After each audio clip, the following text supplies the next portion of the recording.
Hey guys, Maritime Marksman here. Today I thought we'd do something a little bit different. We're going to talk about a gun that does not exist, or at least not officially. But in order to do that, first we're going to have to talk about a gun that does exist. The Ross Mark III. As a lot of you probably know, this was Canada's service rifle going to World War I. It was plagued with a lot of technical issues that required a lot of revisions to finally get it right. Most notably the bolt jamming in the mud and with the British ammo, and the bolts being able to be disassembled and reassembled incorrectly and then fly out and hit people in the face. Just minor stuff like that. Eventually they did work out the technical issues, but one thing that they never really addressed was the overall length and weight of the gun. It's a really long 30-inch barrel. It's quite front heavy.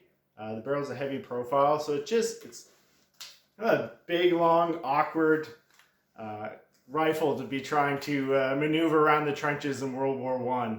So I was watching the primer video on the Mark III, and one thing that really caught my attention was they mentioned that one depot actually cut down the barrels on a few rifles by 4 inches to 26 inches and the wood to match.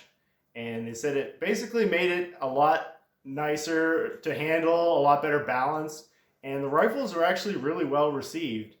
So that kind of stuck in the back of my head. And it wasn't until a little while later when I was at a gun shop and I noticed a cut down, kind of badly sporterized Mark III with a 26-inch barrel that it kind of got the wheels turning in my head, and I said, I wonder if that would be something I could recreate. And I got looking, and there actually is a website where they sell reproduction wood and metal and basically everything you need to restore a Ross rifle. So a few months later, ta-da! This is what happened. So this is my recreation, I guess, of the Ross Mark III Carbine, I guess you call it. Ross with a 26-inch barrel and the wood to match. So basically I ordered a new stock, new wood, new metal pieces from Ross Rifle Restorations. Great guys to deal with, by the way. Actually, it might be one guy, maybe. He does it all himself. Anyway, he's awesome to deal with. And really the only place you're going to find parts to restore a Ross. As you can see, it's a fair bit shorter, more maneuverable, and it actually has quite a nice balance to it. So I'm really eager to take this out and see how it's going to perform. So let's head out to the range.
Alright guys, we're back. So, thoughts.